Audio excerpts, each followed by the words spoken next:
Bueno, bienvenidos a otro episodio del podcast. Hoy tenemos un episodio súper interesante. Vamos a hablar de computación, de informática, de programación, de inteligencia artificial, de todo.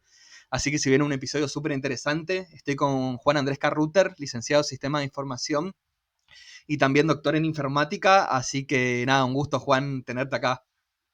¿Qué tal, Salo? ¿Cómo estás? Bueno, y primero que nada, así un poco para romper el hielo, te quiero preguntar, bueno, ¿cómo surgió tu interés por la informática, por las computadoras y cómo decidiste estudiar, bueno, lo que estudiaste? Así que nada, si querés contarme un poco de eso.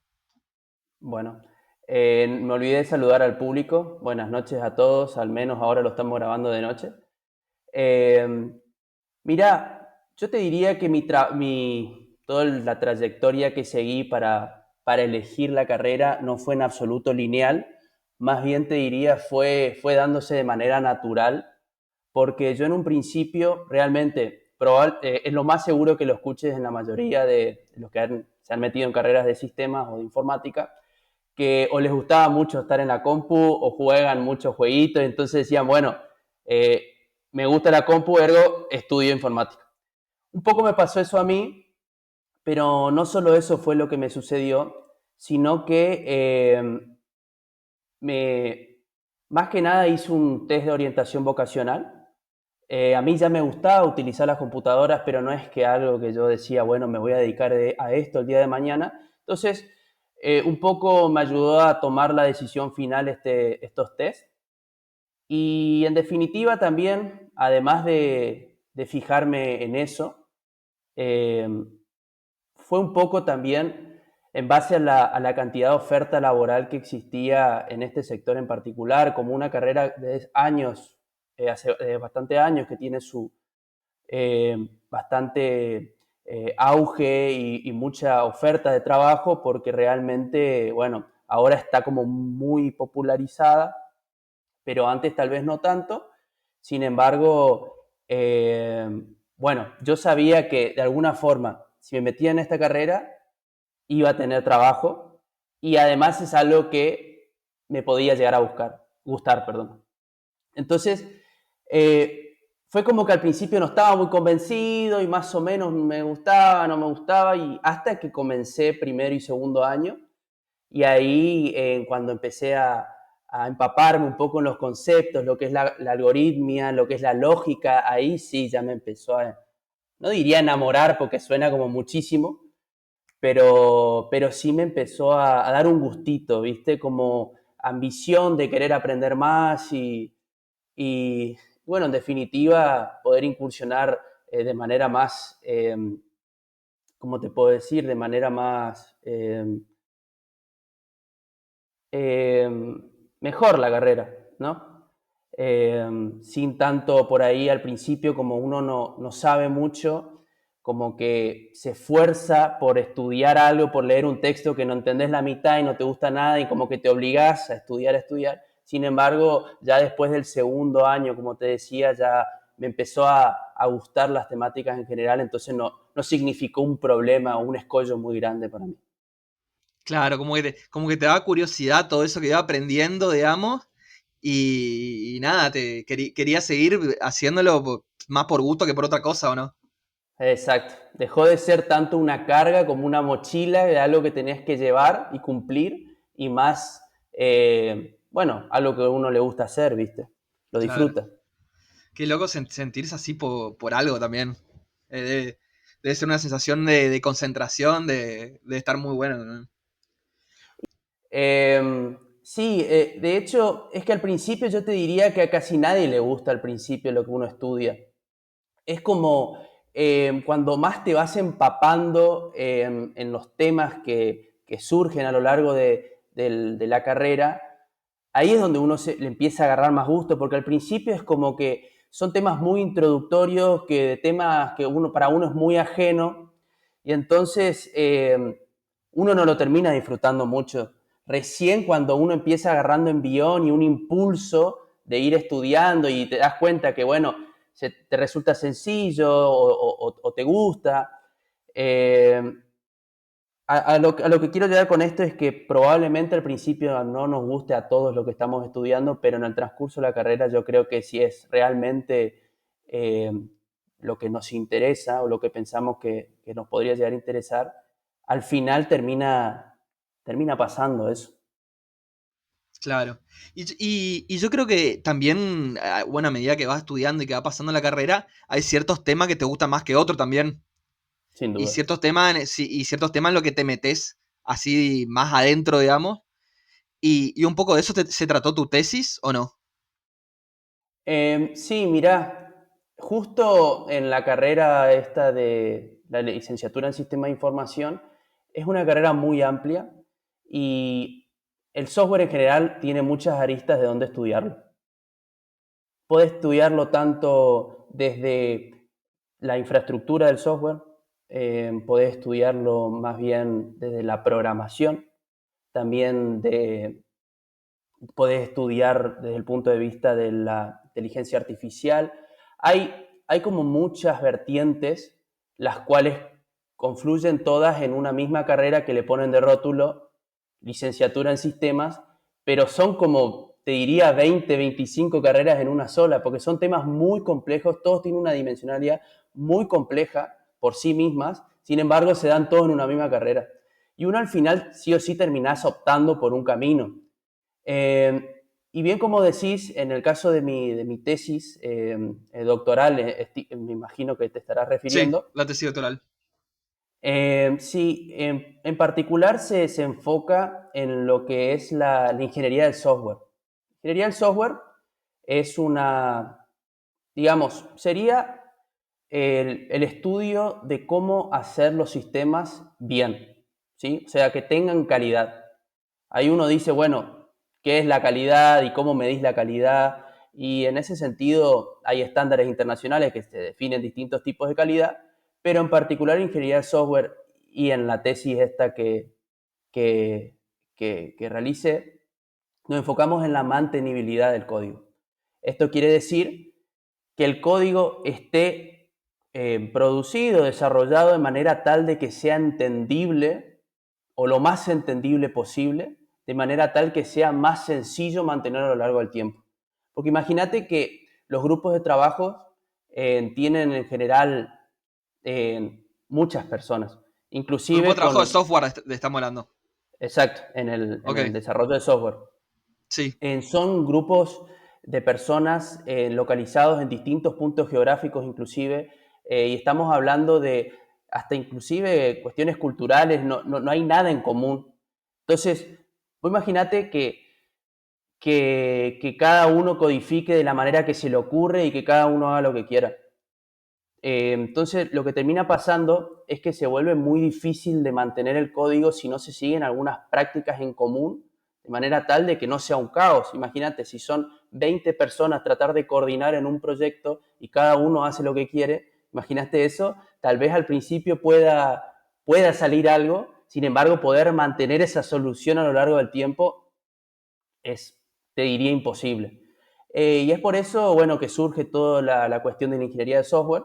eh, y en particular, ya yéndome a lo que es mi tesis, dentro de la ingeniería de software tenemos lo que es la ingeniería de software empírica. Esta disciplina lo que hace es darle un enfoque más bien riguroso de estudio de datos dentro de la ingeniería de software. Entonces, datos que vos obtenés del desarrollo de software, sobre todo métricas de software, lo que se hace es, se hacen experimentos, ¿sí? En donde uno puede validar alguna teoría. Y bueno, estos datos que uno recolecta para estos experimentos, tienen que obtenerse las muestras, o sea, en este caso el software, los proyectos, los programas, tenés que obtenerlos de algún lado. Entonces, la pregunta es, bueno, ¿cuál elijo? ¿Qué programa elijo?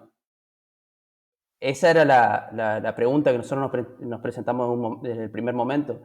¿Qué proyecto elijo? ¿Elijo los más grandes? ¿Los que tienen los más pequeños?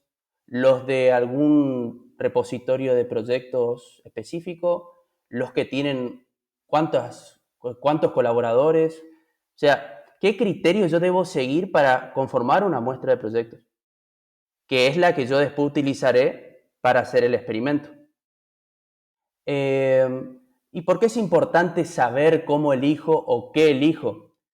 Probablemente si te muevo tal vez a un dominio más conocido como la ingeniería o la botánica o la biología, viste que para hacer algunos estudios por ejemplo, en la botánica, de si algún tipo de fertilizante funciona o pesticida, vos agarrás como varias plantitas y haces pruebas sobre esas plantitas, pero no la agarrás Claro, cualquiera. No agarrás cualquiera. Agarrás unas cuantas en distintas zonas de manera tal de ver, a ver, esto funciona con estas temperaturas, que le da tanta sombra, que le da tanta luz a la cantidad de día. O sea, lo mismo es con el software. ¿Cuál elijo?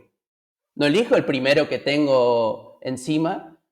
¿Por qué? Porque después los resultados que yo obtenga con mi experimento no van a poder ser generalizables a una población más grande que ese proyectito que elegí. Lo mismo con la planta. Si yo elijo una sola plantita en un plantero X y no elijo de otras más, puede que solamente surta efecto en esa planta de ese antígeno y no en las demás. Entonces, por eso es necesario saber elegir y que esa muestra sea representativa de manera tal de que los resultados que obtenés después te sirvan para generalizarlos a una población un poco más grande. claro. Y te pregunto, vos, bueno, por lo que tengo entendido, vos fuiste a Alemania a probar tu tesis. Y yo veo que vos me estás hablando de software y demás. Y la pregunta que se me viene es, ¿vos no podés hacerlo desde una computadora en tu casa a una prueba así? ¿O necesitas otro tipo de computadora? ¿Por qué te fuiste a Alemania? Bueno, si querés contarme tu experiencia también. Bueno, sí, de hecho, sí se puede llegar a hacer de manera remota. Sin embargo, la infraestructura que tienen en ese equipo, a ver, por lo general este tipo de estancias de investigación, además de lo que es eh, la práctica en el laboratorio, también se da mucho de lo que es las interrelaciones con los equipos de networking, se llama, las interrelaciones que se dan con otros grupos de investigación. Entonces, estas estancias lo que te permiten es generar nexos con otros grupos de investigación que hacen cosas muy parecidas a las que vos haces. Entonces, vos al generar este tipo de espacios, lo que permite no solamente es, obviamente, validar mi tesis, sino que también poder conocer gente que hace lo mismo en Alemania y que a su vez me pueda servir tal vez para poder aspirar a otros proyectos o a otras iniciativas que por ahí exceden al trabajo mío de la tesis. Entonces, si bien es cierto que yo tal vez podía haber hecho a distancia la estancia, vale, Vale la redundancia. a distancia esta estancia, ciertamente eh, no se pudo haber dado este networking con otras redes de investigadores. Bueno, esos nexos luego nos ha permitido, aún no están publicados, pero hacer eh, artículos y colaboraciones en artículos que luego, bueno, obviamente serán difundidos una vez que son aceptados y aceptados por los revisores, sino que ya se genera también esa semilla de colaboración que luego va a ser posible plantear otras estancias de investigación o hasta inclusive otros becarios, además de mí, que puedan ir a estudiar a Alemania y viceversa. También gente de Alemania que pueda venir a colaborar con la UNA. Entonces, ese nexo que se forma a través de las instituciones luego es muy importante para tal vez otras estancias que sí involucren equipamiento, como vos decís, que necesiten ir a un estudio especializado en Hamburgo, como fue en mi caso, o tal vez en Berlín o en otras. O sea, se abre una ventana de oportunidades para no solamente mi persona, sino también al grupo de investigación y a la Universidad Nordeste, ¿no? Claro, entiendo. No, y aparte, como vos justo me contaba que en el software y en los equipos hay gente trabajando de todos lados, esto también suma a tener una mejor colaboración también, supongo. Absolutamente, sí, sí, sí. Así como tenés grupos interdisciplinares en, en el desarrollo, también lo tenés en la academia o en la investigación, desde ya. ¿Qué estás haciendo ahora? Si me querés contar de qué está trabajando actualmente y cuál es el proyecto de lo que está haciendo el que más te entusiasma. Bueno, yo estoy hace muy poquito, soy flamante de doctor. En diciembre del año pasado, el 4 de diciembre para ser exactos, recibí el grado de doctor. Así que, bueno, estoy continuando con la misma línea de investigación porque hay algunos papers que quedaron pendientes de publicar. Por lo tanto, estoy abocado desde el lado académico en finalizar, poner el broche de oro, digamos, al final, la guinda en la torta de lo que queda por publicar. Y además de eso, soy docente en la Facultad de Ciencias Exactas de la Universidad Nordeste. Eh, y además, bueno, existen otras iniciativas y ofertas académicas dentro de la universidad que formo parte y colaboro, como una diplomatura de testing que este mes inicia, como también la maestría de tecnología de la información, que está cursando ahora la segunda cohorte. Pero te diría que de todas estas, las que más me entusiasma o me gusta tal vez, podría ser la docencia. Yo soy docente de una asignatura del cuarto año de la carrera, que es Ingeniería de Software 2, como, bueno, bastante similar a lo que yo realicé a lo largo de mi tesis doctoral. Y es muy interesante también cómo prepararse con estos cambios de paradigma que se dan, no, porque, a ver, seguramente más adelante vas a hablar de la inteligencia artificial y todas estas cuestiones, pero me adelanto un Sí. poquito No, sí, sí, como sí, obvio. para me echar el comentario, que estos cambios de paradigma que se dan a raíz de estas nuevas tecnologías, realmente no solo cambia en el trabajo, sino también en la forma de cómo enseñar a los alumnos, cómo entusiasmarlos, de qué forma llegar a ellos y darse cuenta bueno, que entenderlo como una herramienta y no como un reemplazo para su trabajo. O sea, poder lograr en ellos una suerte bueno, de independencia por sobre estas herramientas, cosa bueno, lo contraten por saber utilizarlas y no por ser un mero proxy que copia y pega algo para que le responda el chat, ¿no? Claro. Pero bueno, es todo un desafío, es muy interesante y, y bueno, te diría que es lo que más hoy en día me gusta en mi día a día. Claro. Y bueno, un poco a eso viene mi pregunta, ¿viste? Que mucha gente, muchos jóvenes, como que se plantean esto, che, de que nada, quiero estudiar software, quiero estudiar programación, porque puedo trabajar de mi casa, puedo hacer un curso y nada, y se gana bien y esto.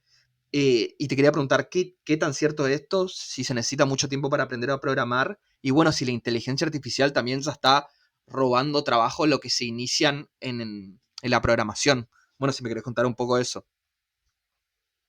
Mira, yo te diría que sí es factible ese escenario que planteas, pero en general te diría si no tenés nada de background en programación, te diría, no es tan instantáneo como decir, me hago un cursito y puedo salir y me contratan en cualquier empresa. Digo, eh, en Argentina hay algunas iniciativas de empresas como Mercado Libre, creo que también, no me sale el nombre ahora, una de los unicornios también de Argentina, que no me está saliendo ahora el nombre, eh, genera estos espacios como bootcamps que son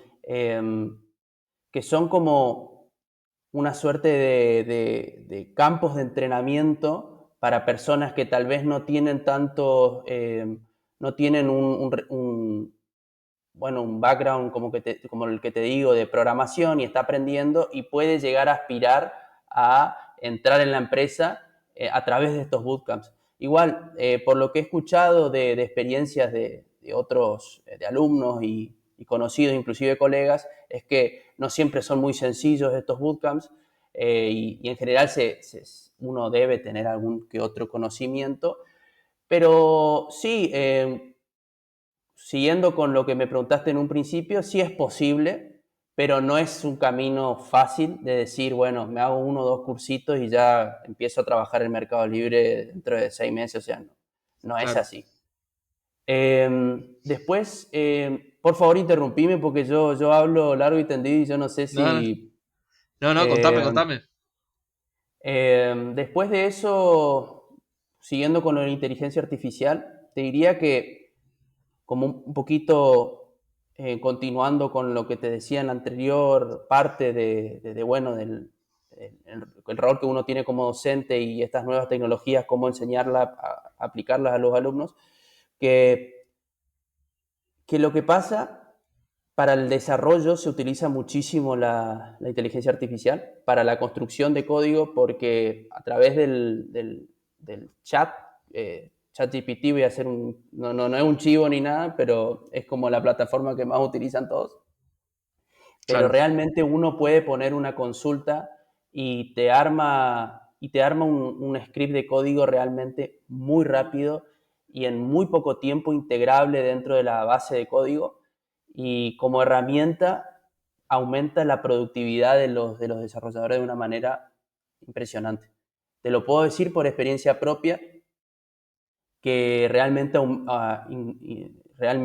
disminuye los tiempos de desarrollo de manera muy considerable.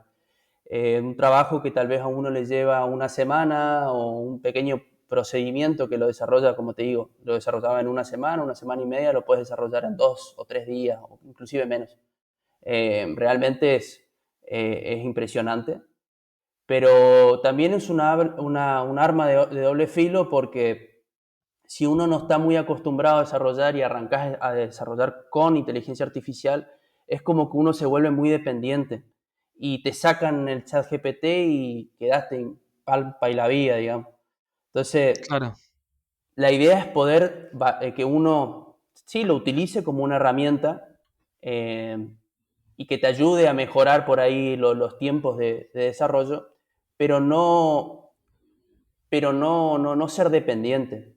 Eh, Ese es un poco el objetivo que yo trato o busco de transmitir, es que son herramientas súper útiles, pero no tienen que ser un reemplazo para vos mismo. O sea, tenés que Claro. lograr aportar más allá de lo que podés hacer con un ChatGPT, una consulta de copiar y pegar el código que te muestra, ¿no? La inteligencia artificial reemplazó o está por reemplazar algunos puestos de trabajo. Bueno, eso se dice mucho y lo he leído en empresas muy grandes que lograron de alguna forma poder automatizar o poder prescindir de una cantidad importante de la flota de desarrolladores. Eso lo he visto en publicaciones, pero déjame decirte que en Argentina estamos lejos de eso. Puede ser en empresas muy grandes como Amazon, Meta, o Google inclusive se puede permitir hacer esto, pero te diría que acá estamos, no te digo muy lejos, pero no está tan próximo ese escenario. Pero por eso te vuelvo a insistir con esto, es importante que uno se vuelva imprescindible, ¿viste? Y no imprescindible, Claro, pero tal cual. útil, que no sea la ChatGPT el que resuelve todo. Claro. Y así puede hacer la diferencia también. Exacto, exacto. Para poder al menos poder subsistir en esta área, digamos, en la informática. Sí o sí tenés que poder, porque si, como te digo, como repetí ya varias veces, si copias y pegas nomás código del ChatGPT, ¿qué aportás vos? ¿Para qué Claro, estás? claro. Y en cualquier momento se puede, no sé qué tan lejos estamos de desarrollar un software que directamente el chat GPT directamente lo haga él solo. Y hay casos de estudio, hay que han podido lograr realizar un proyecto prácticamente con muy poca intervención humana. Sí, casos hay.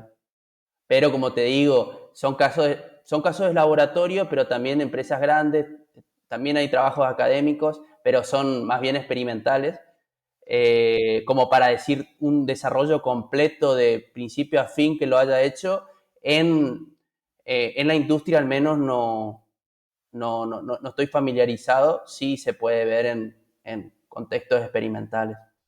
Claro. ¿Y vos cómo ves el futuro de eso? Y bueno, el futuro de la informática también, con respecto a la inteligencia artificial. Y yo creo que es un tren que es imposible de parar. Ya comenzó a moverse y yo creo que es inevitable que siga avanzando porque poco como lo que yo ya te decía el aumento de la productividad que genera es impresionante. Es realmente impresionante y y la ventana de oportunidades que abren es también impresionante. Porque por ahí uno que no está, en particular, no en el desarrollo de software, que uno no está tan por ahí, eh, no está acostumbrado a trabajar con cierto lenguaje de programación o con algún stack de tecnología, uno puede desarrollar una solución desde cero de un lenguaje que uno ni siquiera está familiarizado en muy poco tiempo. Lo que antes te llevaba, no te digo años, pero meses aprender un lenguaje de programación, ahora el ChatGPT te lo resuelve todo. Y vos nada más te preocupás lo que es la lógica del proceso, la lógica de las entradas, las salidas, del modelo, del flujo. Y realmente es imposible poder que no siga avanzando eso. Y eso que recién está a la punta del iceberg. Entonces, yo creo que este barco ya zarpó y no es imparable. Un buque que no, es imposible de Claro, frenar.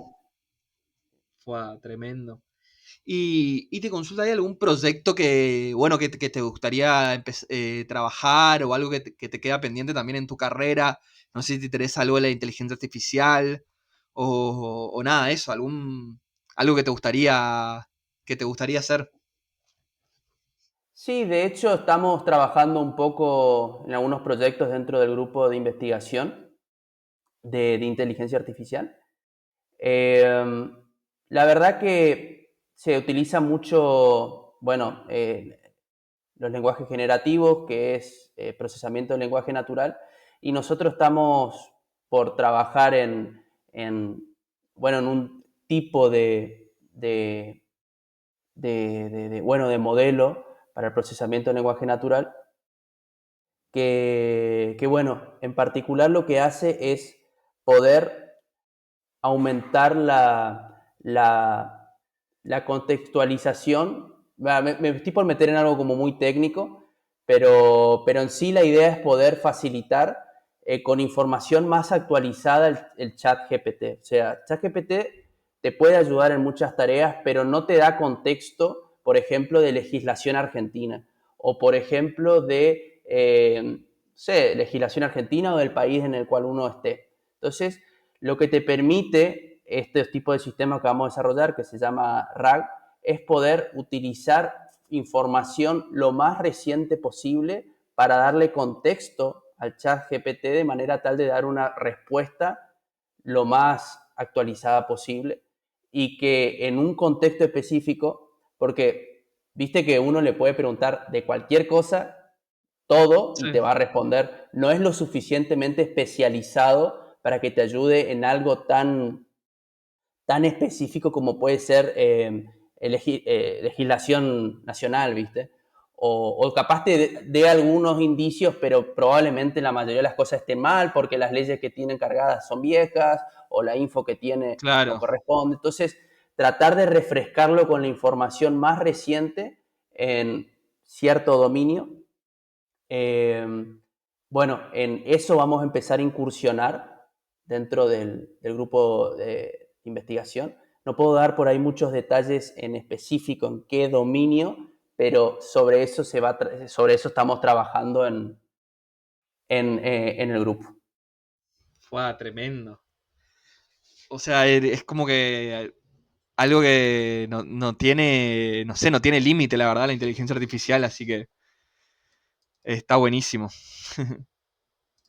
Tal cual. Y, y vos, eh, en tu investigación y en tu tesis, quería volver un poco a eso, ¿descubriste algo que te haya sorprendido en ese viaje, digamos? ¿Te referís a la estancia o en general en todo el transcurso de hacer la tesis? En el transcurso de hacer la tesis, algo que no conocías, algo de nada, que así que te haya sorprendido, digamos. Ok. Sí, de hecho sí. Lo que motivó el trabajo de la tesis fue lo que a mí más me sorprendió, que es por ahí la falta de rigurosidad metodológica. Bueno, estoy hablando medio en chino. Las pocas, a ver, las pocas guías de buenas prácticas que se siguen dentro de la ingeniería de software a la hora de hacer experimentos. Es como que estudios muy citados por la literatura, te digo 200, 400 citas, que las conoce todo el mundo en ingeniería de software, utilizando un dataset o una muestra con 10 años de antigüedad, con 15 años.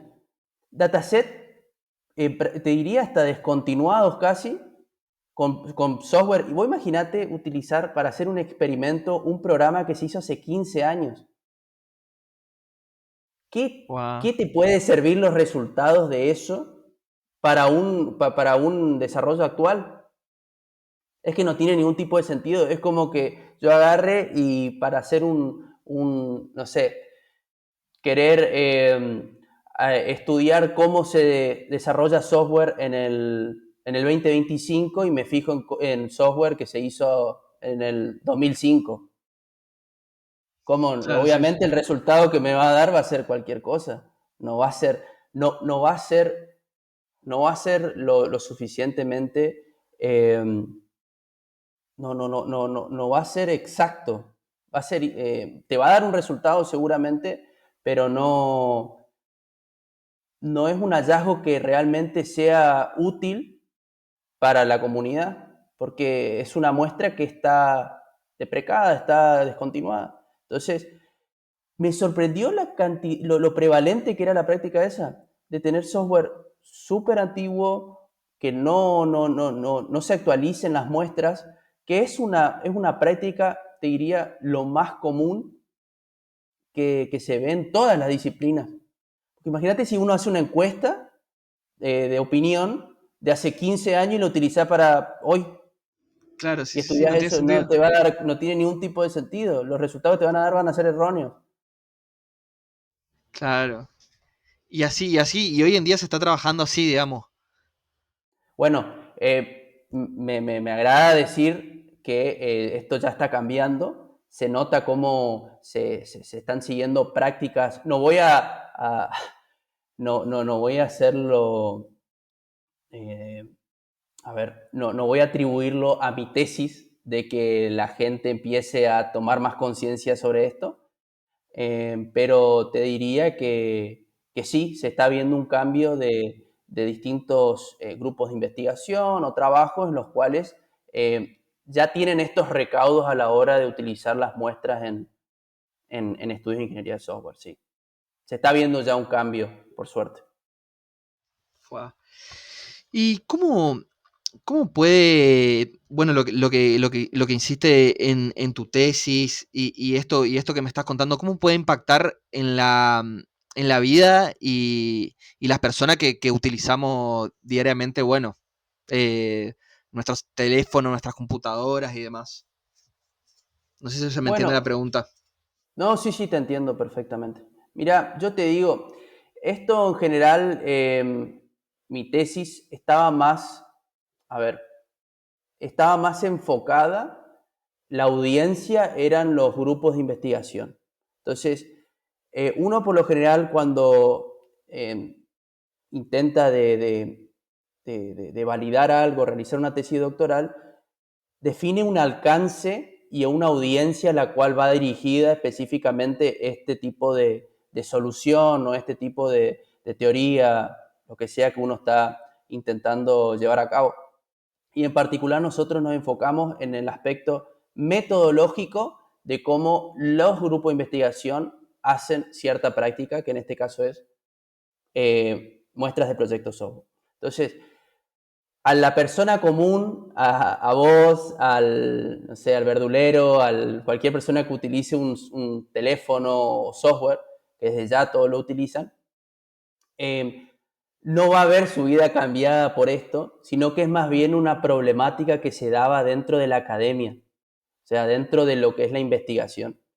Que obviamente yo después quiero validar, a ver, si yo utilizo malas muestras para hacer mis estudios académicos, luego los resultados que obtengo de esos experimentos, tal vez lo quiero bajar a la industria o a la realidad y esos resultados van a estar mal. O sea, indirectamente puede ser que pueda llegar a provocar un cambio o beneficiar o no al desarrollo de software en general, pero no me atrevo a decir que tiene tal ramificación, digamos, sino que estaba más orientado a lo que sería el mundo académico. Fue tremendo. ¿Y vos qué consejo le daría, bueno, a alguien que nada, que se quiere empezar a empaparse de programar, del software? Bueno, un poco también tu experiencia le va a servir, pero nada, eso.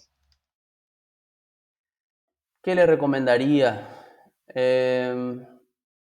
Mira, yo lo que le recomendaría es no ser 100% dependiente de ChatGPT, lo que me cansé de repetir, pero yo insisto con esto porque es importante. Pero además de eso, hay muchísimos cursos online, muchísimas plataformas que existen para estudiar, aprender a desarrollar desde cero. No hace falta meterse en una carrera de grado de 5 años.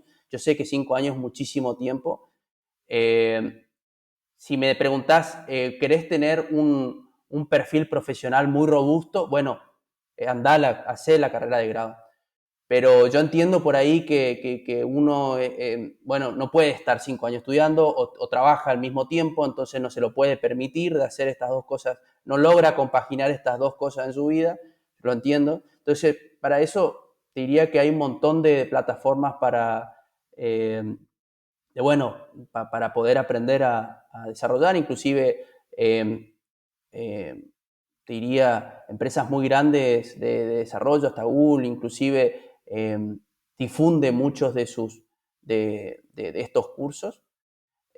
Así que lo ideal sería que estudien la carrera y si no se lo pueden permitir, bueno, hay muchos cursos online que simplemente poniendo, inclusive hasta la Universidad de Harvard tiene algunos cursos de desarrollo, que también de inteligencia artificial, que se difunden gratis la grabación, o sea, uno no obtiene un diploma, pero uno puede aprender, sin embargo, aunque no reciba un diploma, que al final es lo que uno quiere en Al final definitiva, lo que ¿no? sirve, en definitiva, claro.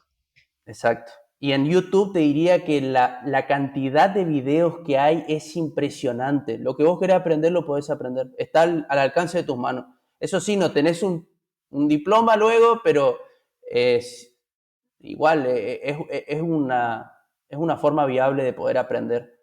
Eh, y bueno, como te decía también hoy sobre los bootcamps que hay de empresas, de empresas para poder iniciar a tratar de aspirar a un trabajo, ¿no?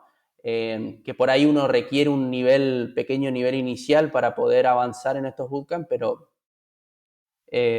realmente yo te diría que hay muchas formas y buscando en Google unos segundos realmente uno tiene muchas ventanas de oportunidades.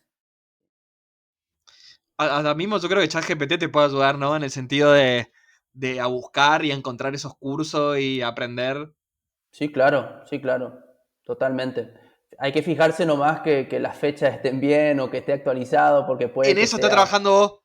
Claro, claro. Eso No, es lo que no. tiene ChatGPT. Ahí Exacto, va. ahí está. Vos sabés que para mí Gemini funciona un poco mejor en esas cosas como más. Como que siento que está más actualizado en el tiempo. ¿Puede ser o no? Tipo, vos le Sí, preguntás algo más de la actualidad o no. Eh, yo soy más adepto a ChatGPT, pero sí es Sí, cierto que los datos que tiene inclusive te lo informa el chat cuando se lo preguntas. Creo que los datos más actualizados son del 2022, me parece, si mal no recuerdo. Entonces, sí, todo lo que te va a dar va a estar supeditado a esa fecha. Todo lo posterior a eso no va a estar. Entonces, en claro. ese sentido, sí es cierto que Gemini es más actualizado. Igual, están las versiones pagas que uno puede utilizar, que creo que no están limitadas en ese sentido. Pero bueno, entiendo que obviamente eso puede ser un problema al tener que eh, costearse la licencia de ChatGPT para usarla. Entonces, desde ya Gemini es una opción viable para eso. Sí, Y sí. Gemini, y Gemini no tiene límites así como ChatGPT o sí. ¿En qué sentido de qué? Y que, no, como que Gemini, vos, no sé, yo por ejemplo tenía el ChatGPT gratis y estaba ahí tan manija que en un momento se me acababa, decía, no, te quedaste sin tiempo, tenés la opción, no la última, pero tenés esta. Y en cambio creo que Gemini tiene como que la versión gratuita como más amplia en ese sentido. Sí, sí, sí, totalmente, totalmente de acuerdo. La capa gratuita que tiene es más generosa. Sí, sí, es cierto. Y qué tanto vale la pena, bueno, gastar la licencia de uno de estos programas? O sea, en tu campo, ¿no? O sea, en lo que le puede servir a uno queriendo aprender programación. Bueno, mira, va a depender del proyecto, realmente.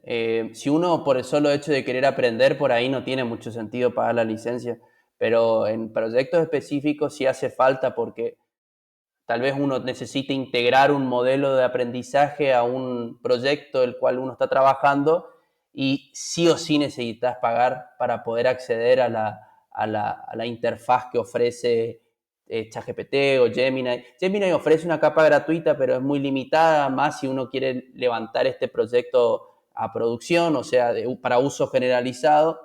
Entonces, va a siempre depender de qué ámbito. Si solamente es para, para realizar pruebas con uno mismo y verter los conceptos que uno aprendió en un curso o lo que sea, ya bueno, Gemini, la capa gratuita que ofrece, es suficiente para poder hacer esas pruebas e ir aprendiendo de a poco.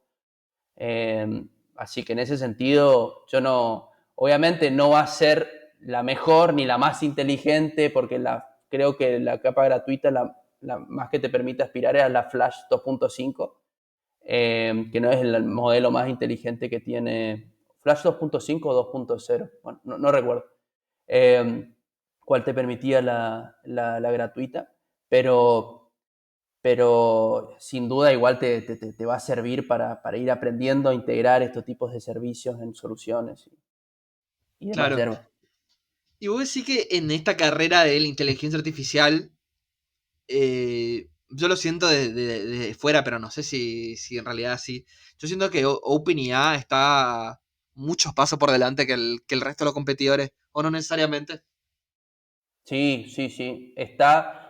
No sé si mucho más avanzado, pero sí está en la delantera. Todos vienen por detrás, porque realmente por ahí uno puede ver en los benchmarks que hay, que son como las pruebas de referencia para ver el rendimiento de cada una de estas de estos modelos, que los que mejores performan son los de OpenAI, pero, pero te diría que día a día se va como volviendo más reñida la carrera, no es tampoco que está lejos, totalmente lejos, sí tiene una pequeña ventaja, pero no, tampoco es que viene sobrado, por así Claro, decirlo. tampoco es abismal, digamos. Exacto. Y, y, el ChatGPT, Gemini y todo eso, ¿aprenden de lo que le va diciendo la gente, de lo que le va preguntando la gente? Bueno, aparte de la información que ya tiene, o cómo funciona esto. Sí, se van entrenando por incrementos los modelos estos. Por lo general, a ver, no es que uno manda un prompt y ya me lo guardó y ya está como, o sea, no es que funciona así, sino que hay gente que verifica la entrada de los datos estas para ponerlo en entrenamiento. Si no, imagínate que podría llegar a sesgar un montón, más si uno pone por ahí cosas que son incorrectas o datos que no están bien o preguntas que no corresponden, porque eso pasa mucho. Claro. Entonces, obviamente Entonces, hay un ¿hay proceso humanos de que verificación. trabajan en eso? Yo estoy casi seguro de que debe ser una suerte o sea, una suerte de flujo asistido que tal vez detecta en la inteligencia artificial una entrada que es rara y entonces la verifica el humano. Pero no es que está viendo, porque imagínate que son cantidades ingentes de datos, miles de millones de preguntas eh, que se van haciendo y respuestas, pero en parte se realiza de manera automatizada con con las propias inteligencias artificiales, pero además hay un componente ahí de humano en el cual termina verificando en definitiva las salidas. No de absolutamente todo, pero sí de algunas partes de lo que termina respondiendo o de las salidas que va produciendo la inteligencia artificial. ¡Guau! ¡Qué flashero eso! Y, y no. Pero no pienso yo, ¿no? Pero no vaya un momento donde ese proceso lo haga sola la inteligencia artificial y eso significa que no empieza a dar respuestas que no muy coherentes o un Y poco bueno, sesgadas. Y bueno, un poco lo que se busca evitar con estos revisores, en definitiva, humanos que hay es eso. Pero yo creo que a medida que va avanzando, que realmente es vertiginoso el avance que tiene, eh, no me sorprendería que se termine automatizando todo eventualmente. No, ni siquiera, no me atrevo a dar una fecha, pero de acá a un año uno realmente los avances que tiene son inusitados. Entonces, yo no me atrevo a decir que que el humano va a ser necesario siempre en la curaduría de los datos de entrenamiento de estos modelos. No me atrevo a decir eso. Para mí es muy Claro, probable que termine pasando eso que vos decís, sí. fue muy loco. Así que nada, eso. La verdad que tuvimos una charla súper interesante, Juan. Eh, Estuvo muy bueno aprender de vos. Y nada, muchas gracias por tomarte tu tiempito para nada, para charlar con nosotros. Un placer, Salo. La verdad que me gustó mucho la entrevista, la pasé súper bien. Y bueno, encanta el programa. Le estás, me gusta y bueno, me espero que les haya gustado la entrevista. Muchas gracias, Juan. Nos vemos. Chau, chau.